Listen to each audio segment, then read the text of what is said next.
Time's up. Have your own. Here it comes.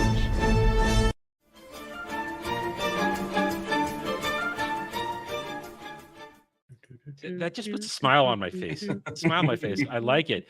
It's that little bit just enough so the algorithm won't pick it up. Hail and howdy, everybody. Welcome to Doctor Who Cares Reviews, where we don't care anymore. We're just here to rip on it and roast it because we understand that it's done. But that doesn't mean we can't ruin it for the people who ruined it for us. I am joined by my fellow, I'll say Whovians. Why not? I mean, I'm a casual. You guys are more hardcore than I am. But I'm hi. a hooligan. You're a hooligan. You're a hooligan. Okay. I'm a hoot. Have you never heard it? No. I could call Dermy a hootard. I'll take that. A hootard. Dermy, I'll accept it. Have you recovered from last night? Yes, I have recovered from last night. I didn't think I got that drunk until I woke up this morning. It was like, man, my head hurts. So Yes. There was that. But yes, hi, I'm here. I had to watch this episode 3 times because I'll be honest, I didn't fucking get what the hell was going on. Nothing went on.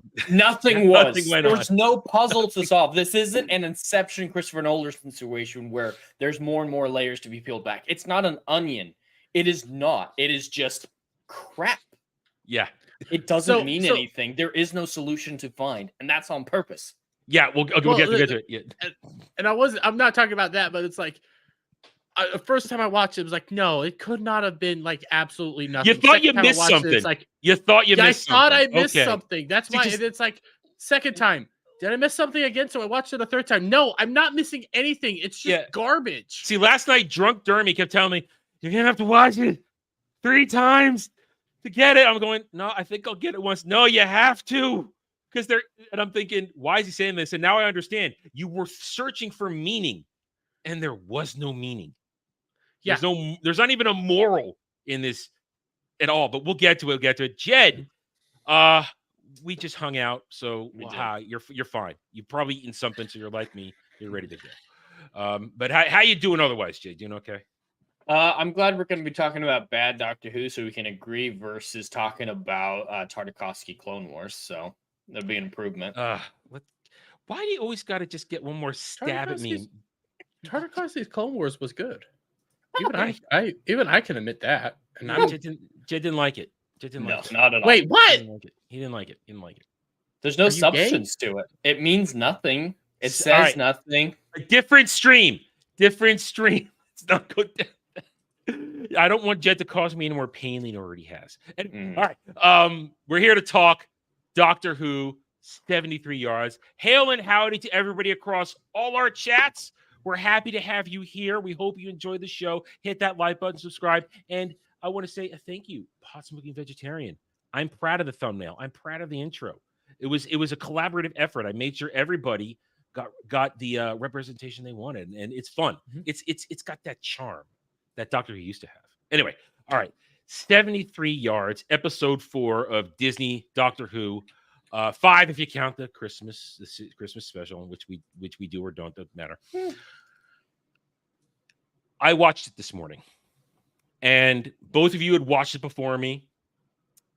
Jed said it was crap. Dermy said to watch multiple times. You're not getting, and I sat down and I'm watching this thing, and 45 minutes goes by, and I'm thinking, wow, I was really bored.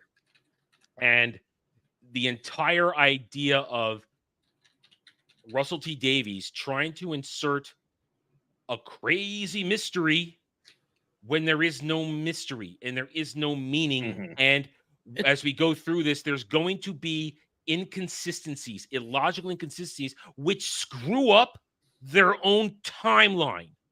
Mm-hmm. Wait, screw up the Yeah. Ruby's whole mission as 40-year-old Ruby, we'll get to that. Her whole mission is negated by her whole not. Yeah, she didn't actually do that. Yeah, by stopping Welsh Donald Trump from blowing up the world, she didn't actually do it. As opposed to, because as Shooty says, oh, he almost blew the world. Well, according to your timeline, he almost didn't blow the world because of Ruby, but Ruby never does it. And it's funny. I mentioned this to Adam, but Shooty says that he's the worst prime minister in British history when Harold Saxon exists. If you remember, Oh, when that's Master was the true. prime minister. Oh, Yeah. yeah. Yes, a lot of what Harold Saxon did was undone as well, but he still did a lot of bad stuff prior to the reset. But there's been a lot of copying in this episode, just like the previous ones. There's a little of that one where everything gets undone at the end. There's a lot of The Girl Who Waited from the Moffat era, which isn't a great episode, but it's substantially better than this. When Amy got to Streams facility, there's a version of herself that aged a lot. It's a lot of that. I also saw a lot of like turn left because the doctor's not there. Doctor has to do this. She has to do this all without the doctor. It was a Dr. Light. That's a major issue though. Dr. Light episode, Jed, you mentioned it to me earlier today that Dr. Light episodes never necessarily do the strongest in terms of they require seriously top-notch writing to be pulled off. Yeah, and they don't do well in the overnights compared to the normal episodes, but if they're really well written, like something like Blink, they'll catch up. Yeah, but the point is, you do something like Blink, and that's well into Tennant's run at that point. He's in there. He's established. People are into it. We're 5 episodes in, if you count the Christmas special. We have next to no attachment to Ruby and Millie Gibson except for her body. And we have zero attachment to Shooty Gatwa. And even if you want to reference Blink as a doctor of this episode, he's still there, but it's the doctor giving the instructions, and David Tennant still putting on a sort of absentee performance. Shooty is literally in this for less than 5 minutes, and well, take Blink for example.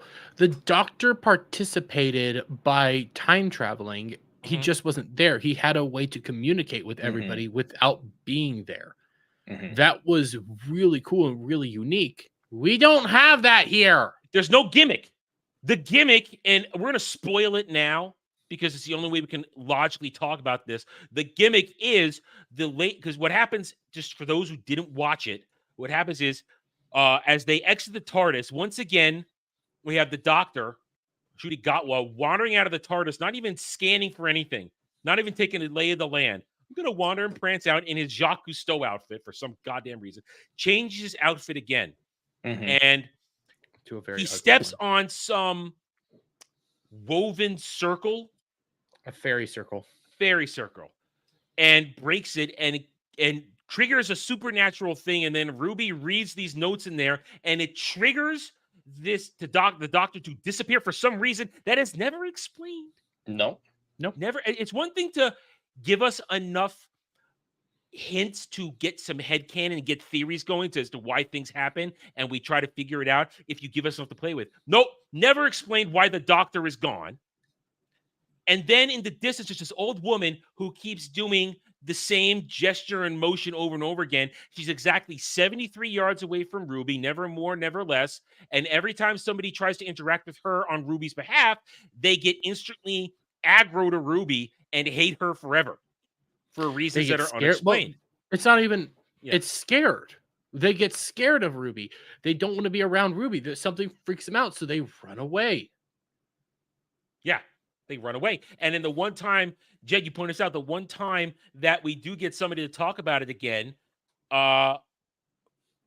Ruby's gay mom, because there's a line in there, I've never had a man ever. got that in there.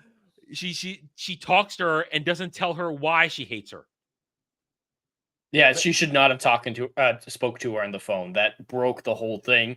And then it was broken again when she used that power against the prime minister. All that would do is, yes, make him run away, but make him never want to be around Ruby. Exactly. Not resign. Why does that make him want to resign?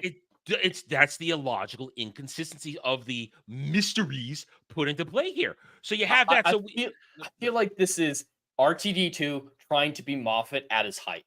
Classic Moffat, and he just can't do it. He cannot do the mystery box or RTD2 trying to be Nolan, because none of this makes any sense. None of this matters. There's no solution to any of this. What does she say? How did this happen? How did it happen? Were there supernatural things? Is this magic? What is the old lady doing? Why does the timeline reset? Why does she break the cycle? There's nothing that suggests why it broke the cycle this time. No, Jed, she whispered, "Don't step. Watch your step." That broke the cycle. Well, how did she do that? Why did she do that? unlike the But first it- time. Well, it's this whole thing of like, okay, so then how many times has this happened before? How is this circle working? Because in order for the old lady to even be there in the first place means that the doctor stepped on it, they broke it. So how many times has this loop happened? It's the issue with closed loop paradoxes. How does it start? How does it end? Why does it end now? It's why they're so retarded. It's why you really shouldn't be doing them. So You need there's a the third party, or Yeah, at least yes. knowledge of the loop. you need Q to fuck with you is what you need. You Yes. don't have that. And so there's the setup, and then nobody wants to look Ruby. So you have this whole thing where you have Well- the old woman yelling, and it turns out the old woman is Ruby, as we just said. The old woman is Ruby. That never is actually involved because by the time she's old woman Ruby, she's a near invalid in bed at the end of this alternate timeline life she She's lived. 85. Well, and we see that POV shot of her when she's at the cliffs at the beginning of the loop, Mhm. and like she has no control. She's still an invalid. So how And is she she never- stand? What? How can she speak? It's clear that she can't talk. And she's not even in that outfit. She never had that style. We never see her dressed like that. We never see that moment in time when she becomes that version of herself. It's another problem with, because one of the things that is said during the pub scene is they're making fun of it because I honestly like the pub denizens. For that, They- for a they were minute, actually I good. thought they were setting up something that, okay, here's the Yeah. thing. No, we're just we're doing it But for a laugh. They did set one thing up. The edge. So the cliffs are the edge of land to sea. If you have to go back to the fucking 60th to remember when you're on the edge of something, time the rules of reality break and you can do all sorts of craziness because this is all supernatural gobbledygook nonsense. It's fantasy. That's Yeah. the whole reason this is doing it. It's Well, pure I mean, magic. at Kate this Stewart point. does mention, oh, we have salt and silver in case there's a supernatural threat. They suddenly thought they were in Supernatural, the TV show. Yeah. It doesn't make any sense. It's so inconsistent. It doesn't matter. This episode doesn't matter. It doesn't mean anything. It doesn't make sense. There's no moral. I said at the beginning. What is the moral of this story? Don't step on the circle. Maybe.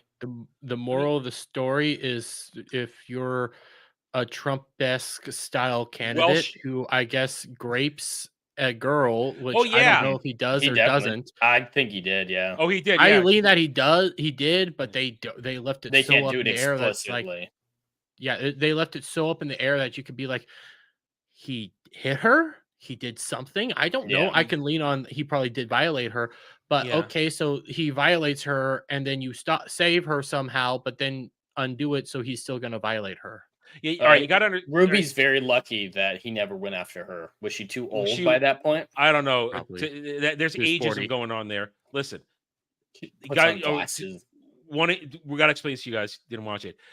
Ruby is now forced to live this timeline where she isn't a companion anymore, and she has what we learned the old version of herself, ruining her contacts in life. Nobody wants to get near her. She's always distant from the men she screws for no reason.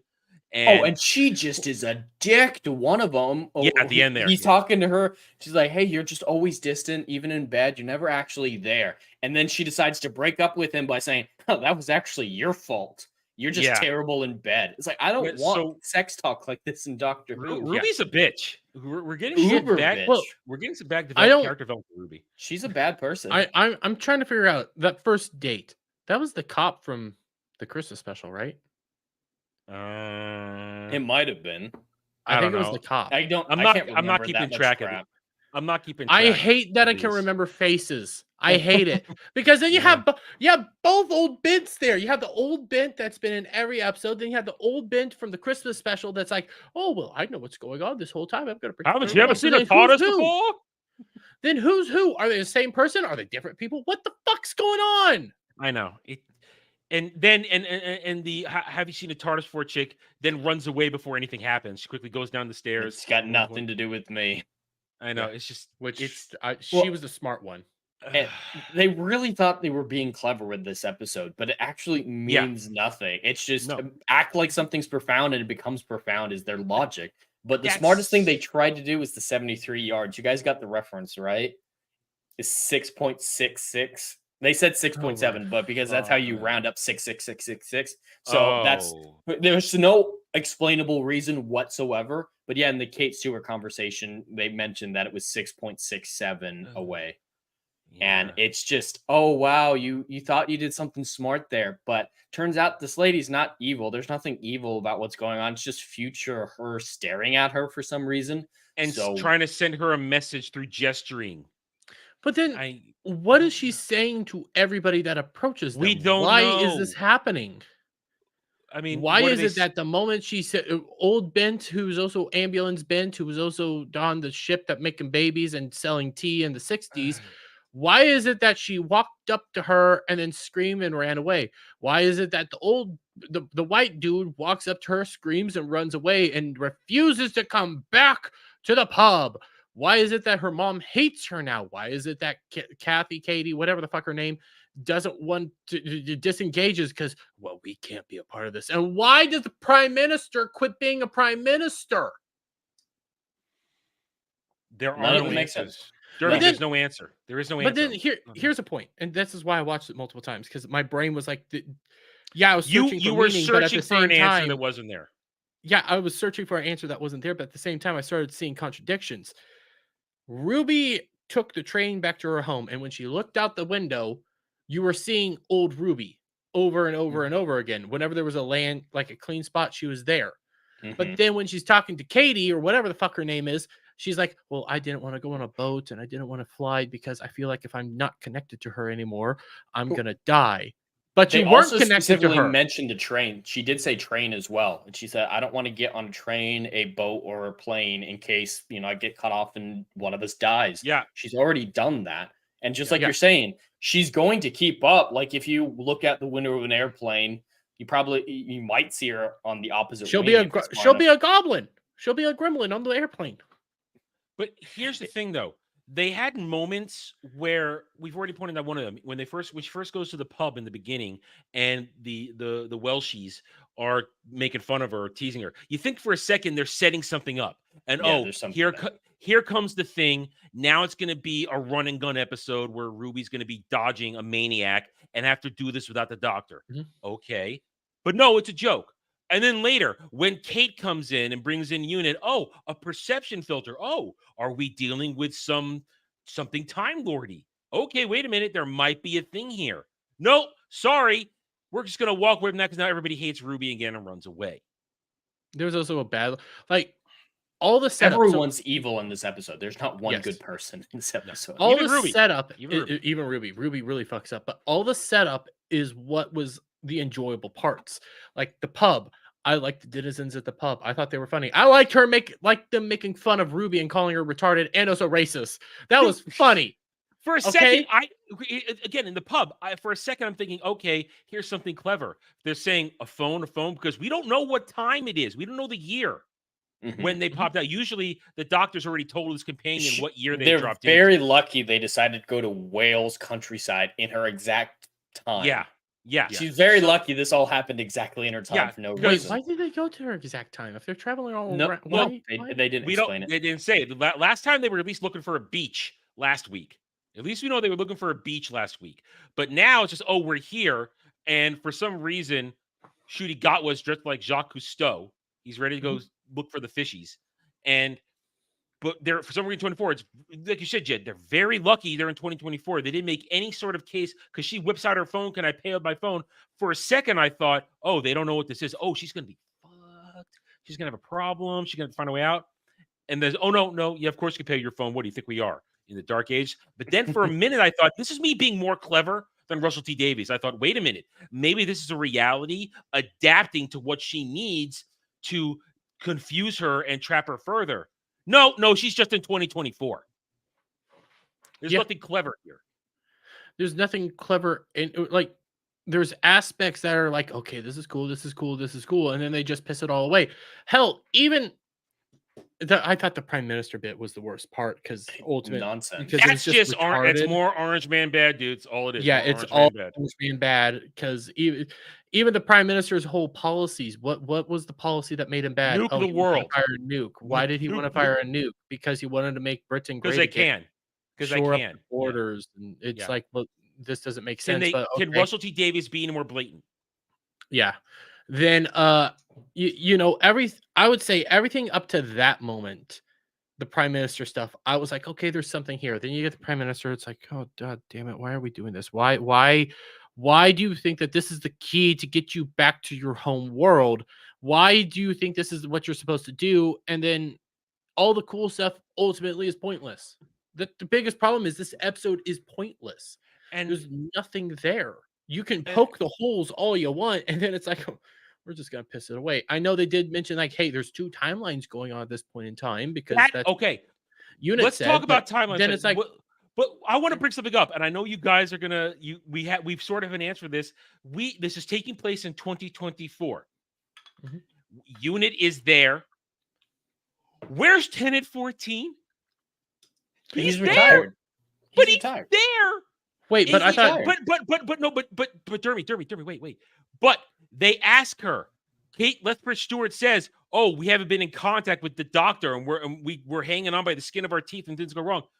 You got one on the sidelines right there. If Wait, things didn't were we going find to out- shit, 14 Tenet would probably Russell step did up. say Russell said the timelines diverged when the bi-regeneration happened, so they're in different universes. And that happened with every bi-regeneration. It created a new multiverse. But we talked about that last week. you have to say it in show. Saying it in an interview doesn't work. It's true. Because It's true. I'm watching this. I don't listen to every one of his reviews. If I am somebody watching the show and I'm trying to make logical sense of this, and you're saying, where's the doctor? We have a problem here. You got a doctor right there. And even if this doctor, the Tenet 14, is tired, if there is an end of the world scenario going on, the doctor would still do something about it. And actually, to your point, Jed, this is going to go back to the maestro. Why didn't William Hartnell help out during an end of a world thing if he pointed to it? And he said he was there. He said, I'm here in this moment. And we've seen doctors coexist from different points in time. Nobody helps out with anybody. Now, I'll say that this is an end of a world issue, but it's like, why can't anything make sense? Because agenda, Jeremy, that's why. There are so many ways that we could fix this episode. Adam and I are both writers. I'm sure Dermy's seen enough stuff that he could theorize, but there's so many things that I could do to fix this. They're in Wales, which isn't far from Cardiff. Cardiff is part of Wales, so there's the rift that's going on there. Maybe the rift is destabilizing, and this is a multiple timeline issue where there's multiple universes cracking together and everything's just nonsense. Or it could be a scenario from when we did see ghosts in New Who in the Matt Smith era, which isn't a great episode, by the way, but it was in the season 7, part 2, when there was that manor with that lady. She was one of the first human time travelers who got caught in a bubble reality that was closing, something like that. There's so many ways, or make the figure the doctor. There's just, they didn't even try to come up with an explanation because they can't think that well enough. They are not creative enough to even come up with a solution to their own convoluted nonsense. A talented writer could come up with a solution, even if it's, ham-fisted at the end, even if it's convoluted. A good writer or a writer could put something together, but they're really showing that they don't care about creativity. My instinct for this would go full horror. That was my instincts for this. Have this lady be out there, have her get a little bit closer, have her do this, have her do something every time somebody comes up to her, have it somebody after they talk to her, something horrible happen to them. Create a real suspenseful thing. There's zero suspense from old Ruby. And you can have it each time she talks to someone like that, something bad happens, right? But she gains power from it. Like she comes a little bit more into focus, comes a little bit closer. And so Ruby's like, all right, I can solve this problem. I can figure out what's going on, but I have to sacrifice someone near me to go over there and talk to her so I can solve this mystery. Every time they get something, a little piece of that, she actually maybe hears something until the final moment. That would maybe make sense. Make the sense of don't step, watch your step. That would make sense, but there's no setup for that. Russell T Davies does zero setup. It's all about Ruby stopping Welsh Orange Man bad. But they're not stopping Welsh. For a reason, for no reason. Not stop. I mean, for reasons don't make sense because it's illogical. At the same time, I feel we need to now bring up the horrible aging of Millie Gibson to 40-year-old Millie Gibson. Let's give her stringy. Let's give her stringy, bad, long hair. Let's put a pair of grandma glasses on her and have her dressed down. Until you realize until you remember the whole like bit that the doctor said about Mad Jack and everything like that. Until you remember, oh, well, that's in 2046 when he becomes prime minister. Oh, there's no real indication that time's going on unless you're. This is another reason why I watched it multiple times. If you watch the reflection out her flat, you see the world changing around her. There's small things that change. It's very small things, but you don't notice that. And that's, I'll go to this, Adam.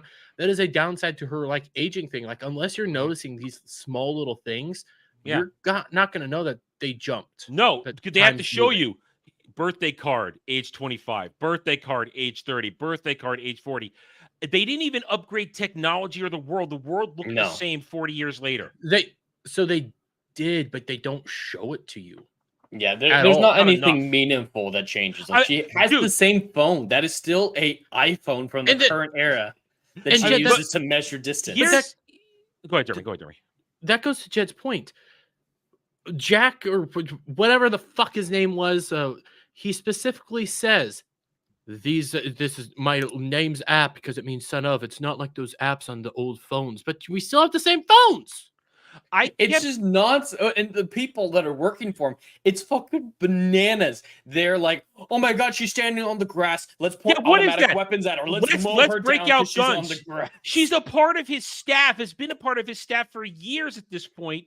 You're telling me that they're suddenly going to see her as a physical threat because she walked out. Now, I'm going to point out a couple of things that this is me looking too hard at the story. I'm looking for something more. Because I keep thinking, oh, maybe Russell T. Davies is hiding something in plain sight, like Jeremy was. Jeremy was looking for answers. So first, I'm looking for a meaning. That symbol, the Albion symbol, I kept thinking, is that something? Does that mean something? Where they're pacing everywhere? No, it meant nothing. No. And then when they talked about don't step on the grass, I thought, has he been forming a giant circle around the country to represent the circle that they stepped on the beginning of the show, and that's why they don't want her to step on the grass? No, she's just not supposed to step on the grass. Yeah, I didn't understand the don't step on grass. None of it means anything. And the only person who wants near him is the one he's abusing. Yeah. Well, he doesn't make sense. Like, he's the thinnest villain that we've had in Doctor Who in a very long time. And that's really saying something. It's just mischievous. Nuke the world. Why? Because nuke the world. It's so that really pathetic. Is it. Because of the war, the Great Russian War in 2031, we never launched a missile. That's bad. We need to launch a nuke. Why? Because nuke fun. Like, you're telling me? I love that. You're telling me you would have launched nukes at them? And he goes, cut. Can we cut that out? I was like, wait, that isn't. No, that looked like a live show. I thought that was a live show. If we're all... We watch all these shows a lot, and we always say show, don't tell. We always say leave something for don't tell us the obvious things, leave it to the audience. We can usually figure shit out. Russell T. Davies literally gave us nothing to work with in this episode. Yeah. But I'm putting this out on my review that will be out tomorrow around noon, hopefully. We talk a lot about tell, don't show, or show, don't tell, but even still in that aspect, you still need to at least lead people to a certain point. Oh, you need to give them a little bit more. Yeah, you have to show something. What they're doing, like take the girl that got abused. We could figure out that she got abused, but you got to put a little bit of work. You don't really figure it out. All you know is something happened. Just a line, just for a second, something. You I just thought she was going to say I'm pregnant for a second. There. Yes, I thought she was going to do that for a second. You need like a little bit more, and they're giving you all this, but without anything in the middle. I don't need them to come out here and tell me, oh, blah, blah, blah, blah. I need them to just point me in a direction. I want to put something out there for this now. When Ruby goes to ingratiate herself with the campaign, I'll even carry your coats. She's just the coat holder?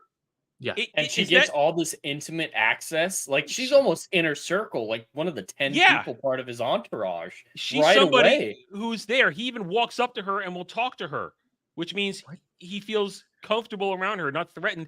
She's just the coat girl? That's her job? how many times? Here's a question. They don't. Could time have passed in between her signing up and then becoming the coat girl, or was Well, that the it's same an Oh, day? that- election, no. so it wouldn't be the same day, but his election No. would have taken place over probably at most 6 Within- months. Yeah, within 6 to 10 So months. that's still not enough time to go from, oh, I'm Coke Girl to like inner circle. Yeah. Yeah, it's not like she's the assistant to his right-hand Wha- man or something. No, she's just coat girl. And he's standing What there if- dead-eyed actually, coat girl too. yeah. I mean, Oh, the people praising her performance are baffling me. She doesn't do a facial expression the whole No. movie. the biggest she does No. is I'm gonna toast you when I look at you. That's all she does. I mean, Millie Gibson Yeah. didn't do anything to carry this episode. Nothing. No. Well, she was hot, They dressed her down. like Grant points out. yes. She has a really hot face. I can do this, but Mm. when it comes to Millie Gibson's performance, like there are parts of her performance that I liked. Again, I'm the odd man out in this one. Parts that I liked, parts I think were tolerable, but let's go back to when she's interacting with Unit. When she's like, all right, freaking out. They didn't need that final little bit between her and the person giving out the coffee or tea or whatever. Because it's like, oi, do you mind? I said all right. That was a dumb line. We didn't need that. We just needed her freaking out. We didn't need to throw in this little like That's when a comedic good aspect cut happens. And you Yes. cut. Yeah, because you could tell that she's already freaking out. You can tell things are bad. You can tell she's going too far. You don't need that interaction. Yeah. And I'm going to point this out. When it resolves itself, let's talk about the resolution. After she has saved the world, she's going to save the world without the doctor. Like, listen, once again, let's be honest. The doctor gets saved again.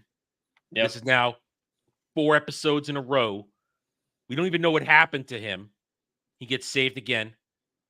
The TARDIS locked her. Wait, let me go to it. She has a key to the TARDIS. How did the TARDIS lock her out? Now, some people are saying it's because of the emergency detection stuff that was set up in Wild Blue Yonder. Wild Blue Yonder, the TARDIS ran away when there was a problem Yeah. like that. Yeah. Well, here's one. At The the end of mad the episode, system. towards the end of the episode, we see the TARDIS basically decaying, getting covered in stuff. Not the Is the king. TARDIS It's just dying? covered in moss. It's just covered in moss. But it's The quality of the Is the wood does TARDIS- decay, though. Yeah. There is actual physical wood rot in there as well. well, but isn't that perception filter? I mean, it's not wood. The TARDIS doesn't age, even the exterior. but then it- why is there moss growing on it? That's my question. Well, the moss can grow. Something can grow on it, I'm sure. Yeah, But my thought process was: is the TARDIS dying by perhaps? Is it dying? No, and why no. is it dying? Because when a TARDIS dies, it gets big. Remember from it does grow. from It starts Trenzalore, growing, it but gets bigger. It gets but my bigger. whole thing is like I can see you decaying. I can see like something bad's going on here. Is the TARDIS dying? And if it is, you guys are doing it wrong. Like what's happening in this moment? What's wrong with the TARDIS? And where the fuck is the Doctor? Well, listen, he hasn't been here to begin with. Let's just remember that. That's a good point. Doctor hasn't been here to begin with. But Okay, Okay, where's Nkuti? Is he taking a bad dragon toy Cootie? up the ass in the goddamn TARDIS right now? I don't know, but the whole thing, the whole resolution of once she gets rid of Welsh Orange Man Bad, she decides to live her lonely life, not having interaction, goes to visit the TARDIS, and then she's old girl Ruby. 2 things here. We've already mentioned it. When she's lying in bed, I don't want. Is she dying? I don't. Is she supposed to be dying? Yeah, there's the heart monitor there that stops, Yeah. so she dies. Okay, I missed that. I'll admit that I missed that because I was too focused on the imagery, so I wasn't listening. I was looking, not listening. As she's seeing, and it was about in that moment as it came together that I realized, oh, it's her. That I realized it. Why within is 5 it sudden? seconds. Why is the lady suddenly turned around for the very first And time? why is she catching? That was my next question. Why is she merging with this old version of herself, which we've never seen exist in any of this? Never once do any of that. How and why did this happen? And then even when it's resolved, we've mentioned it, the whole watch your step thing. How did that happen? And if she does successfully deliver the watch your step warning, which she does, wasn't she the How- reason that the nuclear launch never happened from Welsh Mhm. Orange Man Bad? If they Mhm. change it right there, then how did he almost do the nuclear war if she didn't do it? Oh, And there's she no doesn't remember point this. to it. It seems like her own thought because when she stopped the prime minister, it didn't end the loop or anything. When she stopped Mad Jack, it didn't stop anything. Her death was what was ending it, apparently. So that was just her reading into nonsense. Well, here's something. Okay, so I just had a point. I forgot it. Fuck. We're talking Old I Lady don't. Ruby timeline Here, thing. here. I know exactly what people are gonna say. I know exactly because you can kind of see what they were leaning on. I brought up the magic earlier, the same garbage shit that they've been trying to inject into Doctor Who that's just not working because you don't explain your magic system at all. It's the same. You have to have rules for this stuff. You can't just inject it and think it's gonna work. You have to lay out how these things work. Yeah. Well, you're gonna have the stands doing this. They're gonna say the old woman at the pub explained it.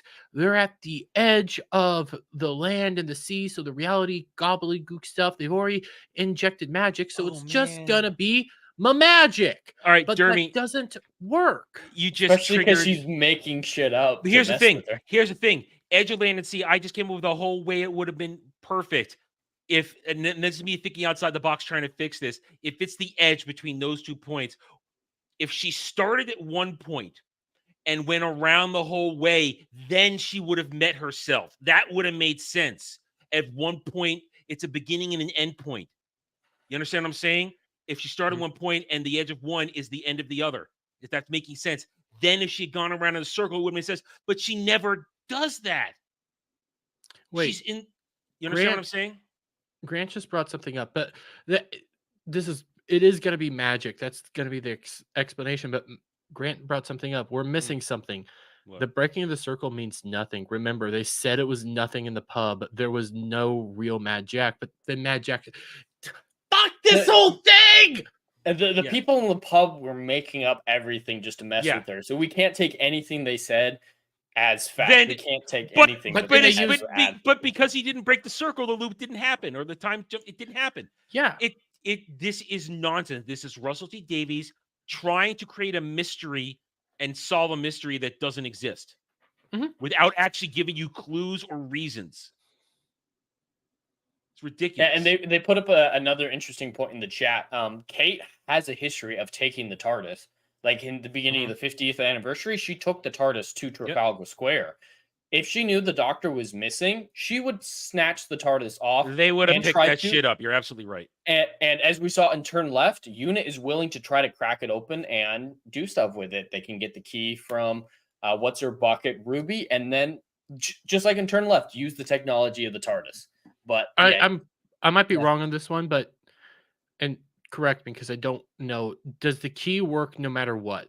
So, like, if there's another companion that has a key to the TARDIS, can they just go to that companion with the key? I think Wait! no, because remember the TARDIS changes for every Doctor, so it's a Wait. Here's one. The bitch in the wheelchair works for Unit, and she has a key. but that was for 14's TARDIS. No, that the was for keys his are TARDIS. crossed because in the Twice Upon a Time, William Hartnell or the first Doctor's key worked on. Oh, it did? Okay, I don't. it's been a Yeah, while no since- key. And- At least Doctor keys are across the board. I would say and Doctor guess- Key would be. That would. That would probably That's the make sense. loophole there. That's a Doctor. But Key. remember, wheelchair bitch has the key because Shooties specifically has A clone ramp, of 14. Clone. Yeah. So I would imagine wheelchair ladies but would work. Shooties. So, Shooties is different because it has the wheelchair ramp. well, and it has a jukebox. Those are the two differences. Yes. But yeah, Unit would take the TARDIS, wheelchair lady would get into it, and Unit would be doing shit with it. That would be Kate's first goal as soon as she heard from Ruby. All which right. They don't explain how did Ruby and what's her bucket Kate get in contact. They make it seem like Ruby reached out to Kate. They've never met. Yeah. Yeah, because they Well- haven't done the Unit episode yet. I think that's No. probably a couple episodes. They give me the lovin' from the trailer. Well, that hasn't he- happened here- yet. Here's what I'm gonna say. How does Unit get in contact with a lot of like the past people? I think they just ultimately Well, They kinda then that would find each be other. that would be a case of Kate surprising Ruby. All right. How about Yeah. this though? How is it that Kate got affected just because she was listening over the intercoms? The the rules are so comms. inconsistent. Yeah. It doesn't matter. Like, it And doesn't- because we proved that when Ruby and her gay black mom were doing the phone thing, Ruby couldn't hear anything. And the audio doesn't carry over a phone. Then It's how true. could Kate hear anything over the comms? What I'm gonna try to justify this, so I'm turning my stand brain on. Ruby can't interact with her, or old Ruby. So maybe Ruby can't. The static is specifically because Ruby can't hear it, but everybody else can hear it. This is me doing stand nonsense bullshit. Okay, I'm just trying to do devil's advocate thing here. Does it make sense? No, it's stupid and retarded. But that's just me trying here. Okay. I like this one. She's using Sprint. That cost extra. Used up the stamina. Sorry, can't do it. But yeah, this is. I can't. There's nothing from me redeeming about this episode. Besides, nothing Shudigawa redeeming. was not in it. Besides Shudigawa, as Yeah. the chat has said multiple times, it was great. Shudi wasn't there, and then when he is there, he delivers nothing. Oh look at aren't you precious circle? Oh, aren't you nice? Oh, honey, precious circle. And it seems like he's aware of the loop for some reason, or gained something from it too, because he says, "No, don't read those notes. Let them lie." Whereas he let her do it the first time. That's one of the most retarded things. Like, how do they? The loop impacted them, but they don't realize that the loop impacted them. Because you have How many times have you been here? 3, 2 at the beginning, 3. I guess now, and it's. I don't know the rules. Just hint at what the rules are, so then we can figure out the rules. But you don't even do that. Everything just happens. I need a set of rules to work with here, people. You see, I can't even make a gay joke because Shudi wasn't in the episode. So he was too busy shoving a bad dragon up his ass. You seem to know what you got there for me. Dermy. You got there for me. Wait, do you not know what a bad dragon is? I'm just gonna assume that's a very dermy thing to know. Yeah, it is a dermy thing to know. I'll tell you on a different stream. I'll inform you later. In the end, the show, it didn't even move. To borrow a term I've heard, this is supposed to be a ship in a bottle episode, but it accomplishes nothing. Think about it. Ruby gets 0 character development because everything she did is erased, and even if they kept it, it just makes us look at her like a bitch. There's no doctor development. There's no ancillary character development. Nothing. Nothing. This built nothing for the current lore of New Who. Real quick, I'm going to point out Mr. Grant, then I have a thing to point out.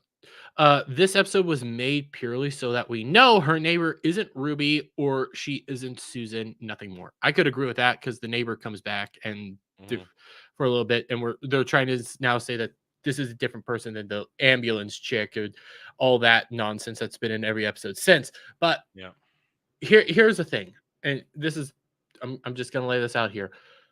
Turn left, very little Doctor Who.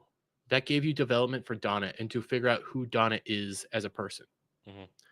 Able to do stuff on her own. Before, we knew Donna was at least capable-ish, but this is the first time I believe we had a full Donna-only episode where Donna figured it out as best as she could. So good for her character because she didn't believe she was capable of helping or doing anything at all either. And let's take a step further. When Martha had to go on her journey to spread the word of the Doctor to counter what happened at the end of her run, that's basically a doctorless period. And Martha made her bones as someone who could stand on her own. What did Ruby do? She ruined men's lives, and she basically count to 73 yards. Yeah. She didn't solve a riddle. She didn't solve a mystery. She didn't even use logical rules of the thing bothering her, because as we established, the rules of what old Ruby meant only apply to Ruby. Then why was Orange Man Welsh scared and run away? Why did he resign? Yeah, why did he resign? He just would have said, "Throw this woman in jail," is what he would have said. Yeah. And I Ship her put that on my to review. some country he's gonna nuke. I put and that I out. love the Go UK ahead. got their nukes from Pakistan. Yeah. We were Yeah, buying the Pakistan's nukes, all of them, their nuclear I mean, arsenal. Jen and I were talking about this in the last stream. We were talking about George Lucas and not understanding how politics works. Russell T. Davies doesn't understand how anything works, does he? No. In the real world, he understands nothing. He understands his ideology. And it's because he's like, so he had the tragedy that struck, and he decided that the correct course of action was to like fall in on my ideology. My ideology is my key now. It's a religion to him. Like Yes, with yes. most of these people, they firmly believe this is a religion and it's what's keeping them going, to the point now that they've lost all ability. I've seen it in my chats a couple times. People think Stephen Moffat is better than RTD. I could lean on that. Like, I do think Stephen Moffat is a good writer, but I think they have different strengths on each one. Yeah. And as we have seen now, like RTD sacrificed his strengths for the sake of the message. He just did. He has nothing else. So now he's going back. He's hitting up all of his old best hits and redoing them because he has nothing original and is doing them poorly. It's if George Lucas came back to do the sequel trilogy, like they decanonized the sequel trilogy. It's no longer a thing. George Lucas comes back and he just redoes the prequels, but even worse than before. That's what we He just now. remakes the sequel trilogy as the same thing. But no, you're right. I definitely enjoyed the Moffat era, at least the Matt Smith Moffat era, more than the majority of the Russell T Davies era. But I think what you said is absolutely right. They had different strengths back in the day. Moffat's much better at the individual stories. RTD1 was better at the season arcs, like building up to something. But current Moffat is still better than current RTD. As much as Boom wasn't good, Boom's so much better than this episode and the others that we've gotten so far, that Moffat still comes out on top.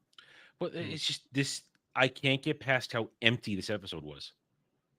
Devoid of real plot, devoid of meaning. I think that's what gets me the most of this. There's not even meaning. There's not, outside of Orange Man Bad, he didn't even put any of his crap weird agenda in this.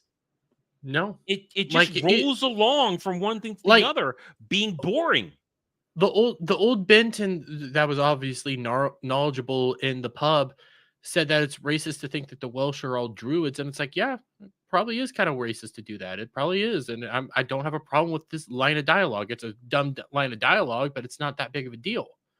There's no aspect of like ideology except for my orange band, my orange man. Yeah, and there's no. I was bored. Hell, even the mom was barely filled with ideology, even though I'm pretty sure she's a lesbian or an old spinster that just took in a bunch of kids to get money. No, they've made her gay. They've made her gay, and they got that one line in there when she's talking about, oh, men just putter around in their sheds, even though I've never had a man. All men are like that. It's like, yeah, okay, you're it's so weird. I mean, sometimes we kind of are. We do have our little toys, and that we go because men have this ability to have this perfect box that has nothing in it, and we could just go in there and be perfectly fine and happy. That is true, and I like it. And I could do something meaningless and be happy. And sometimes the boxes have a tiny chair in it. Yes. We don't. Anyway, all right. I think we've gone full circle on this one. There's hardly anything. Pun non-intended. I mean, really somehow we got 50 minutes out of it, though. Hey, that's one of the saddest parts is other episodes that were closed off, more bottle. This is the definition of a bottle episode. But the last bottle episode we had, I would say this is the definition. The last episode was the bottle episode. This one isn't. Bottle episode primarily says it has one location. That's the big thing of a bottle. Oh, see, what I was takes place in a single location. I misunderstood the definition of that. Okay, you too. For me, I was defining it as the events are separate from any major storyline. That's how I was defining. No, that's how I would most of Doctor Who. I misunderstood. I guess you're right. I misunderstood. Yeah, I misunderstood it too. But this is like the most. I'm trying to think of an episode that has no real impact. Like, here, how about this? Let me rephrase it then. This is an episodic episode, like a better term, where it didn't even accomplish character building. Because one thing, I just finished watching all 7 seasons of TNG over again.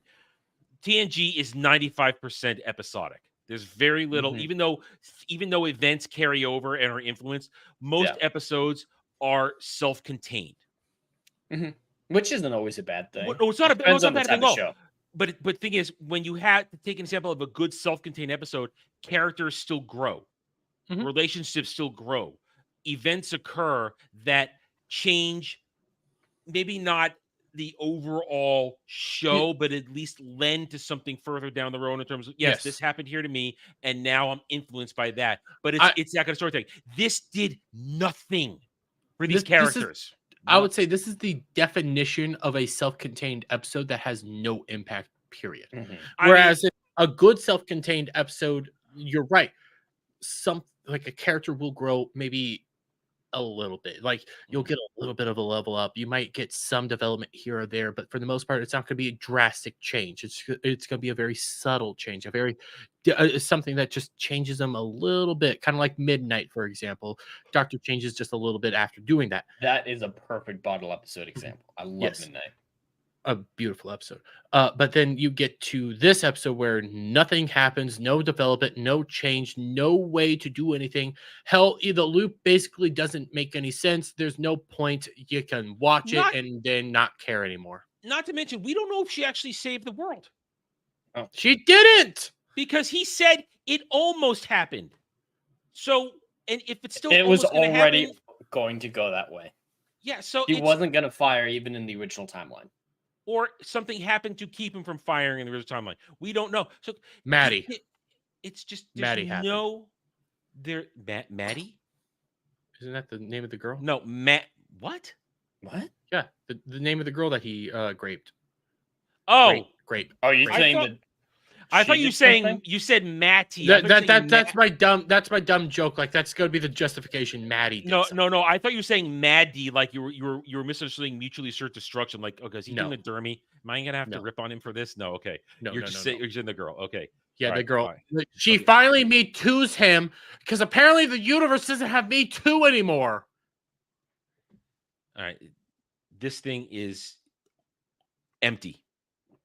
For fuck's sake, if he's your Trump representative, have her go out there and make bullshit up and then do a trial with it. Let's go. Sorry for bringing politics into it, but it's right there. Well, listen, we already brought it in. RTD brought it in. It's Welsh Trump, Welsh Orange Man. Either way, we've all come to this conclusion. This is an empty, soulless episode. Accomplished nothing. No character building, no story building, no world building, nothing at all. Leaving us ready for next week. What's next week's episode? It's called Dot and Bubble. It's another Dr. Light episode. There is a new. It's kind of like Blink. There's a random chick who's the main character, and it's inspired by Black Mirror. If I remember correctly, back during the whole like airing stuff, Jed, you actually did get pictures of this, and I think you shared it on Roundtable. I don't remember if I was there for it or not. I do remember watching it because when I saw the little slug monsters come out. I remember seeing them from a picture. I went sexual with my description of that. That was a long time ago, but yeah, those are some of the first behind-the-scenes footage we saw, and that was a long time ago. Before we had trailers, before the 60th was really clarified, before we had Shooty casting, I think it was really early on. I think that was with the Shooty after the Shooty casting. Yeah, I think it was. I just remember those pictures. It was like I think we originally thought that those were going to be the 60th, then they weren't, and now we're finally seeing them. Yeah, now I'm finally seeing them, and it's like, oh, so you're just gonna suck on people's faces. Okay. So let me ask you guys this: since now we have a track record to base we can make some educated guesses. What do you think the overnights are? I think the overnights are going to be about 2.10. 2.10. So you're sticking on that from last night. You're still holding to that. Yeah, I'm still holding to that because I think the stands and the people that aren't breaking it down are going to go out there and they're going to try to proselytize that the last week episode is a proof that everything's back. So there might be a little bit more of a bump just because some people are going to think, hey, it's a good episode. They're all back. Then next week is going to be down. Jed? I don't see that being the case. I mean, I think this downtrend is going to continue, especially because this is a Dr. Light episode. Historically, Dr. Light episodes struggle in the overnights compared to the other episodes, and because people, watching Doctor Who for the Doctor. So as soon as you know it's a Dr. Light episode, people are going to check out. Even the stands. I saw a lot of stands who weren't interested in this upfront because the Doctor's not in it. And if a Doctor Who Dr. Light episode is good, it will of course catch up like Blink caught up good because that was a phenomenal episode. But Yeah. I see this one getting between I'd say what a 1.9 is probably I'm a with you. fair point, maybe up or with you, minus 1.9. 0.5. I'm I with you 1.9. 1.05. I still don't know. I still don't know if it falls below 2. It might just be 2. Period. I don't see it I don't getting think below I don't 2 think yet. there's a Moffat bump. I don't think that I like Jed's opinion that Dr. Yeah. Light means people are not even going to curiosity watch this. That's fair. And I don't think the That's a stands fair move, and take. I still hold the stands don't move the needle. They don't. No. That's a fair take. I'm happy to be wrong on this one. Right now, my gut's telling me it ain't gonna get below 1 just yet. I think the stands are gonna try their hardest, and they might do it. Well, we'll find out. I know you can't put a lot of faith in stands because they're all retarded and use headcanon for literally everything, but Sunday morning, sometimes Sunday the afternoon word on does work. Roundtable, we will come to that, and also Possum Vegetarian for 10 Canadian with a super sticker of a bowing pair. Thank you for the 10 thank you. super sticker.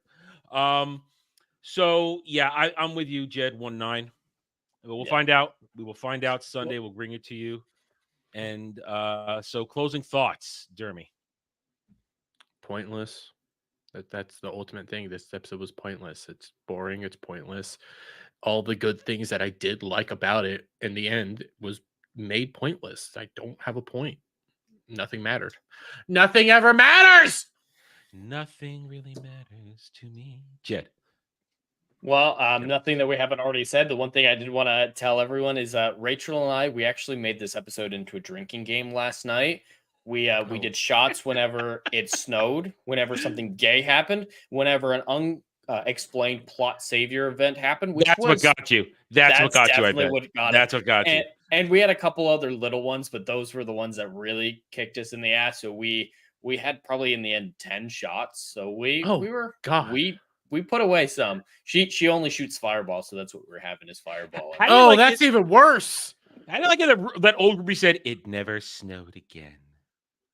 It snowed twice in the episode, so we still did that. But did that mean it never snowed in her entire life anywhere ever again? So is she responsible for climate change? I don't know what.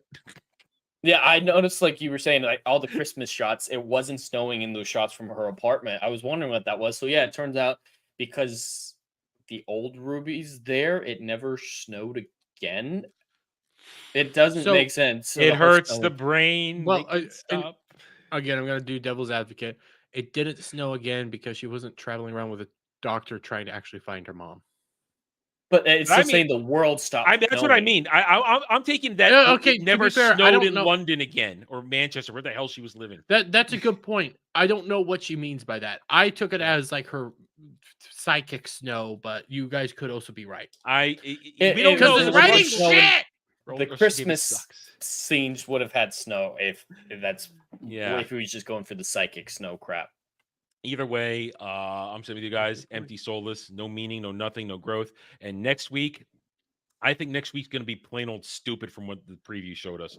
It looks like bad CGI monster, girl who isn't a companion. And it looks like Don't Blink all over again. Don't Blink and all the other stuff over again. What's it saying that they're having 2 back-to-back Dr. Light episodes? That's so weird. I don't think that's ever happened before. I mean, the Dr. Lights were a staple of the David Tennant era. That's really the only one that we had Dr. Light episodes. And they were never back to back. They were never more than 1 per season, I believe. This is weird. This just showed, despite their accolades, no faith in Shirikawa. Mm-hmm. Well, no faith in Shirikawa, and prior Dr. Light episodes were to save time on shooting so that you could do multiple things. Like Turn Left was filming at the same time as Midnight. That was the idea, is to decrease shooting time.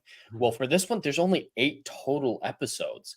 And if there's 2 Dr. Light ones, that means there were really 6 episodes for And Shirakawa. and they're shrinking the air times because the finale, the 2-part finale, we're gonna have to do double duty that night, guys.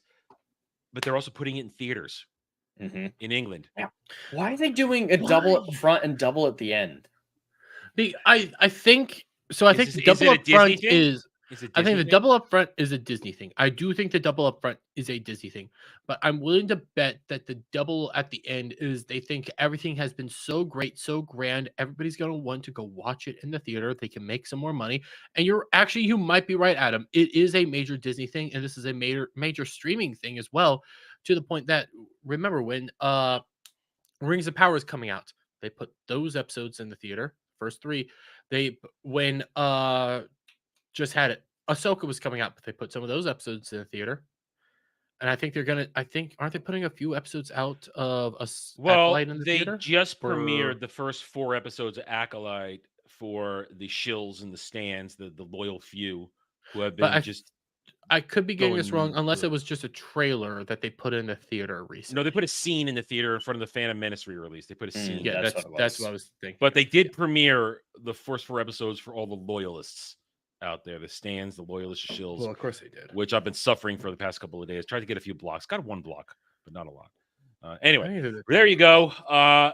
Thank you, gentlemen, for being here. Dermy, what you got going on this week or next week? Well, next week. Well, later tonight we're going to be doing some more Saturday Charity, in which I'm playing a new game that's open beta this weekend called The First Descendant. Something that kind of looks like Destiny-esque. At least until I bully you to logging into 14. Yeah, I'm going to end up logging into 14 tonight. And then tomorrow, I'm going to be playing more Final Fantasy 14 on a special edition of Sunday Charity.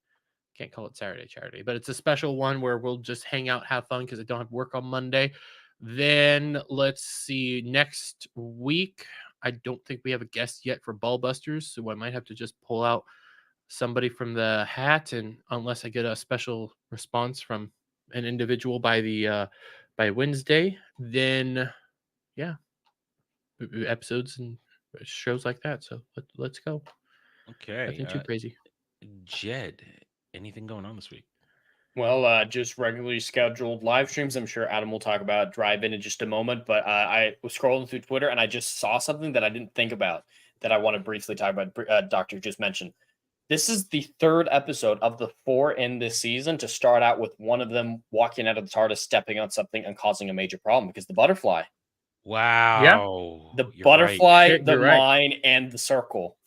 That's 3 out of 4 episodes that are just watch where you step and there's no plot. Less so for the first episode, but still. You're right. You're absolutely right. They don't have any creativity. Nope, they don't. They do not. As for myself, I will be on Saturday in a little while, just hanging out, playing 14. I won't be streaming it. I'll just be there, just lending my my wondrous thoughts to whatever we're talking about. Tomorrow, 2 p.m. Eastern, roundtable. We will be talking George Lucas. We will be talking a couple other things that went on this week. Then I will probably be on Saturday as well tomorrow night, playing some more 14. Mondays, 9 p.m. Eastern. Rest of the week, reviews, takes, thoughts on things. We're getting ever closer to Acolyte. And Jed, what are we watching for Drive-In next weekend?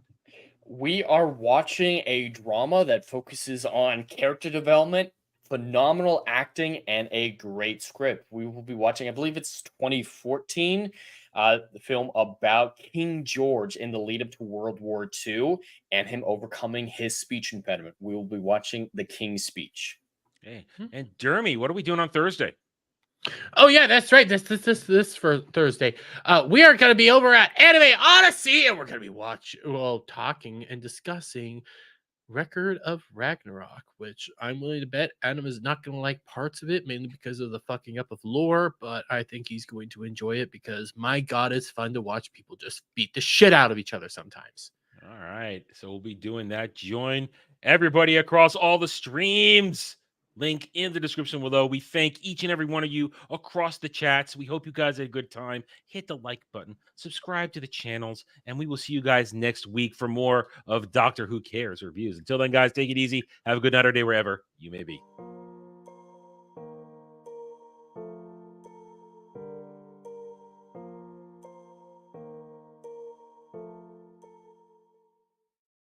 Wow, there's a big delay. There it is.